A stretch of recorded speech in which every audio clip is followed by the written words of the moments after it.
فرشتي علومي کوم بد کارونه کړی دي. درنو کتونکو سلام، وخت مو بخیر. که زموږ د یوټیوب چینل کې نوي یاست نو هیله درنه کوو زموږ د یوټیوب چینل سره ضرور سبسکرایب کړئ ترڅو زموږ هره نوې ویډیو تاسو ته پر وخت در ورسیږي. فرشته علومي یو فعاله ژورنالیسته ده چې زیات شمېر تلویزیونونو کې دندې ترسره کړي دي. اوس مهال په شمشاد تلویزیون کې د سپوږمۍ خپرونې مسؤله ده. فرشته علومي کوم بد کارونه کړي دي چې د افغانستان اصل فرهنګ سره خلاف دي.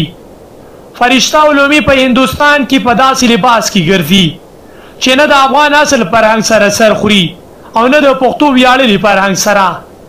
فرشته علومي بل پایش کار دا دی چې د ټیک ټاک په نامه یو اپلیکیشن چې غونډه پاشا پکې روانه ده په هغه کې داسې ویډیوګانې جوړوي چې ځوانان او نوی نسل بدعملۍ طرف ته بیایي. د ټیک ټاک په نوم اپلیکیشن چې تیر کال پلی سټور ته پبلیک شوی دی د بهرنیانو کاره لومه ده چې زیات شمېر ورونه او پیغلې پکې مبتلا دي. دوی ویډیوګانې جوړوي او بې پردې سرتور سره ټیک ټاک ته ویډیو پورته کوي او بیا یې مینوال ډېر زیات تشویقوي. خو له دې نه دي خبر چې موږ په څه لګیا یو.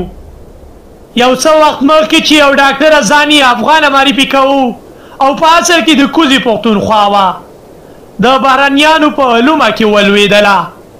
هغه په لومړی نیمه لوڅه شکل لایف راتلله او ځوانانو به ډېره تشویقوله چې وروسته یې په لایف توګه قرآن کریم ته ور واچوو. د یو ډېره د افسوس او د هیجان څخه ډکه خبره ده